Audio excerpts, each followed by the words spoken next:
Number one, put God first.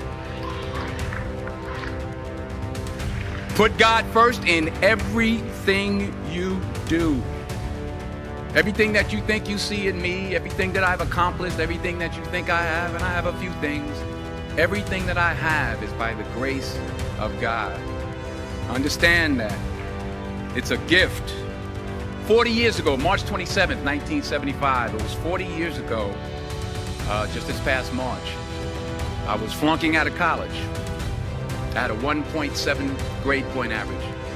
I hope none of you can relate. I had a 1.7 grade point average. I was sitting in my mother's beauty shop. They still call it beauty shops now? What they call it now? Yeah, I was sitting in the beauty parlor. I was sitting in my mother's beauty parlor, and I'm looking in the mirror, and I see behind me this woman under the dryer.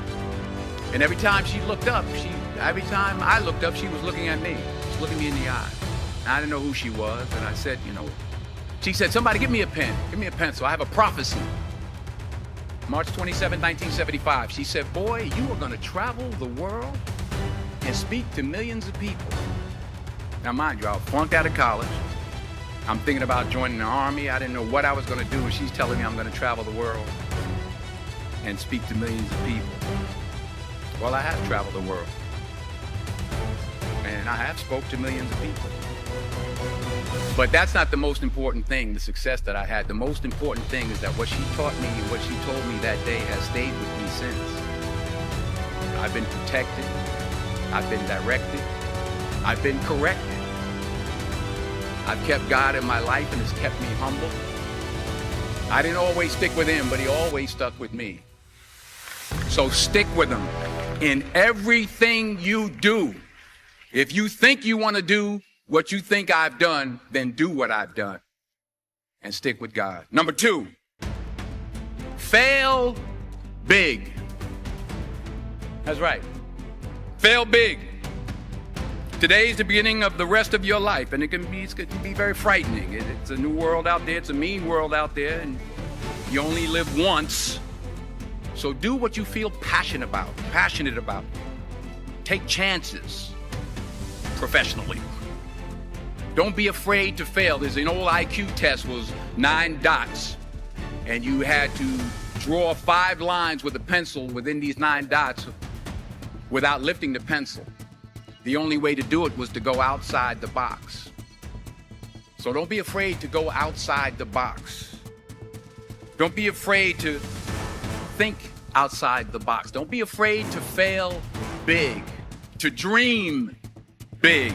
But remember, dreams without goals are just dreams, and they ultimately fuel disappointment. So have dreams, but have goals. Life goals, yearly goals, monthly goals, daily goals. I try to give myself a goal every day. Sometimes it's just to not curse somebody out. Simple goals, but have goals. And understand that to achieve these goals, you must apply discipline and consistency. In order to achieve your goals, you must apply discipline, which you have already done, and consistency every day, not just on Tuesday and miss a few days. You have to work at it every day. You have to plan every day. You've heard the saying, we don't plan to fail, we fail to plan. Hard work works. Working really hard is what successful people do. And in this text, tweet, twerk world that you've grown up in, remember, just because you're doing a lot more doesn't mean you're getting a lot more done. Remember that. Just because you're doing a lot more doesn't mean you're getting a lot more done. Don't confuse movement with progress.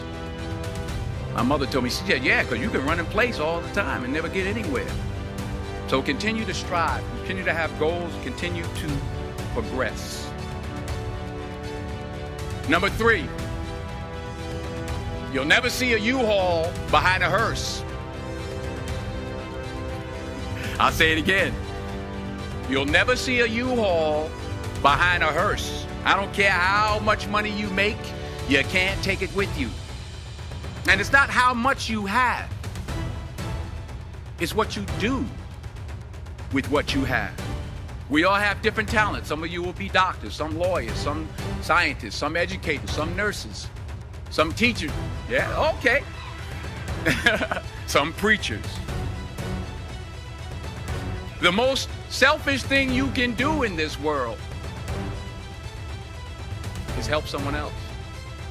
Why is it selfish? Because the gratification, the goodness that comes to you, the good feeling that I get from helping others, nothing's better than that.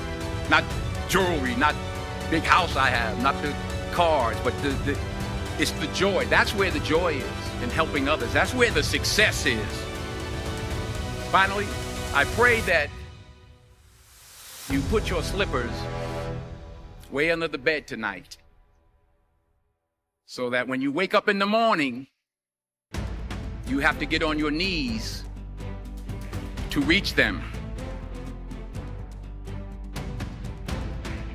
And while you're down there, say thank you for grace. Thank you for mercy. Thank you for understanding. Thank you for wisdom.